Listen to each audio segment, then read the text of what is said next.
Hello viewers, আজ আমি আপনাদের সাথে শেয়ার করছি পুরের একটা রেসিপি। প্রথমে আমি কড়াইতে তেল গরম হওয়ার পরে দিয়েছি ছোট ছোট করে কেটে রাখা চিকেনের পিসগুলো দিয়ে আমি 5 থেকে 8 মিনিটের মতো ভেজে নেব। আর চিকেনের পিসগুলোতে আমি যেটা অ্যাড করেছিলাম সেটা হচ্ছে 1 চা চামচ হলুদ গুঁড়ো, 1 চা চামচ লাল মরিচের গুঁড়ো, 1 টেবিল চামচ চিকেন মশলা আর পরিমাণ মতো লবণ। এটা দিয়ে ভালো করে মেখে আমি 15 মিনিটের মতো ঢাকা দিয়ে রেখেছিলাম। এরপরে ঢাকা তুলে আমি গরম তেলে এটাকে আমি ভেজে নিচ্ছি, ভালো করে ভেজে নিচ্ছি। আর ঢাকা দিয়ে দিয়ে ভাজবো, কারণ এটার ভিতরে সফটনেসটা যাতে ঠিক থাকে। এখন এটা আমার হয়ে গিয়েছে, আমি তুলে নিয়েছি। এখন আমি আরেকটা প্যানে দিয়েছি বাটার 2 টেবিল চামচ পরিমাণ, এখানে 3 টেবিল চামচ পরিমাণ বাটার দিয়েছিলাম আমি।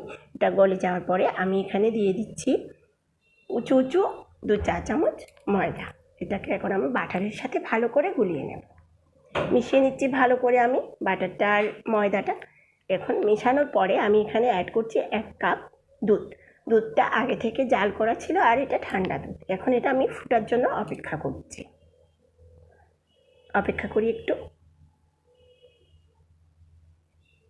ফুটে গিয়েছে দুধটা। এখন আমি এখানে অ্যাড করছি হাফ চা চামচ বিট লবণ আর খুব সামান্য চিলি ফ্লেক্স। এই দুধটা দেওয়ার পরে আমি এটাকে আরও কিছুক্ষণ রান্না করব।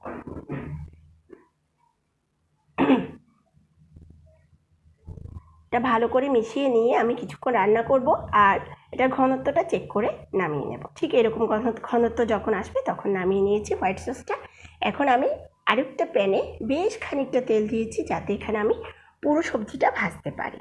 তেলটা গরম হওয়ার পরে আমি এখানে দিয়ে দিয়েছি জিরে ফোড়নে দেওয়ার পরে দিয়ে দিচ্ছি আমি রসুন কুচির পরে আমি দিয়ে দেবো এখানে পেঁয়াজ কুচি। রসুন আর পেঁয়াজটা একসাথে আমি ব্রাউন করে ভেজে নেব। এটা যখন ব্রাউন হয়ে যাবে তখন আমি এখানে অ্যাড করছি ছোট ছোট করে কেটে রাখা ডুমো সাইজের আলুগুলো আমি বেশ কিছুক্ষণ করে ভেজে ঢাকা দিয়ে রান্না করব। এটা আলু হতে একটু সময় লাগে, সেজন্য ঢাকা দিয়ে রান্না করব। এটা কিছুক্ষণ রান্না হওয়ার পরে আমি এখানে অ্যাড করব বাঁধাকপি। আগে থেকে কেটে রেখেছি আমি বাঁধাকপির মাঝখানের অংশ নিয়েছিলাম আর একটু বড় সাইজ করে কেটেছিলাম, যেহেতু এটা পুরের জন্য বানাচ্ছি সেজন্য বড় সাইজেই ভালো লাগে। তো এটা আমি দিয়ে একটু পরপর নেড়ে আমি এখানে এখন অ্যাড করব 1 চা চামচ হলুদ গুঁড়ো আর 1 চা চামচ পরিমাণ লবণটা আন্দাজ মতো দিতে হবে। আর যে পুরটা বানাচ্ছি এই পুরটা আমরা চাইলে রোলসে, মোমোসে, শর্মা, বার্গার এইসব টাইপের খাবারগুলোতে আমরা ইউজ করতে পারি। বনের ভিতর সব কিছুতে ইউজ করতে পারি। যেটা আমরা চিকেন ভেজিটেবলস বন তৈরি করি, এটারই একটা পুর। হ্যাঁ, এটা আমার হয়ে গিয়েছে প্রায়। এটা আমি বেশ কয়েকবার ঢাকা দিয়ে রান্না করছি, কারণ যাতে পুরের ভিতর ময়েশ্চারাইজারটা ঠিক থাকে আর ভিতরে যাতে টেস্টটা বাড়ে, সেজন্য আমি একটু ঢেকে দিয়ে রান্না করছি। এটা প্রায় হয়ে গিয়েছে। এখন আমি এখানে অ্যাড করব মটরশুঁটিটা দিয়ে আমি এটাকে আরও বেশ খানিকক্ষণ রান্না করে নেব। মটরশুঁটি দেওয়ার পরে আমি দিয়ে দিয়েছি ওই যে ভেজে রেখেছিলাম চিকেনের পিসগুলো দিয়ে দিয়েছি।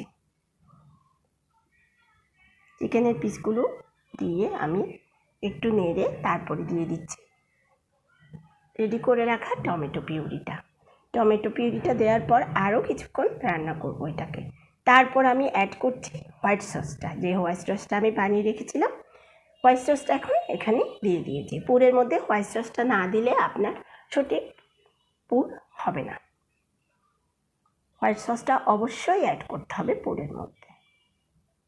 হোয়াইট সসটা দেওয়ার পরে আমি এটাকে আরও কিছুক্ষণ একসাথে মিশিয়ে রান্না করব সবগুলো। তারপর সামান্য পরিমাণ টমেটো সস দিয়েছি আমি এখানে 1 চা চামচ পরিমাণ টমেটো সস দিয়ে এটাকে এখন আমি ঢাকা দিয়ে দিচ্ছি। এরপরে আমি এখানে অ্যাড করব কাঁচা লঙ্কাটা একদম কুচু করে কেটে নেব। ছোট পিস করে আমি কাঁচা লঙ্কাটা অ্যাড করছি। ভিউয়ার্স, আমার ভিডিওগুলো কেমন হচ্ছে বা আমার কোন জায়গায় ভুল হচ্ছে এটা অবশ্যই আমাকে কমেন্টের মাধ্যমে জানাবেন। আর যেহেতু আমারটা একদম নতুন চ্যানেল, যদি ফেসবুকে হয়ে থাকেন তাহলে অবশ্যই ফলো করবেন, আর যদি চ্যানেল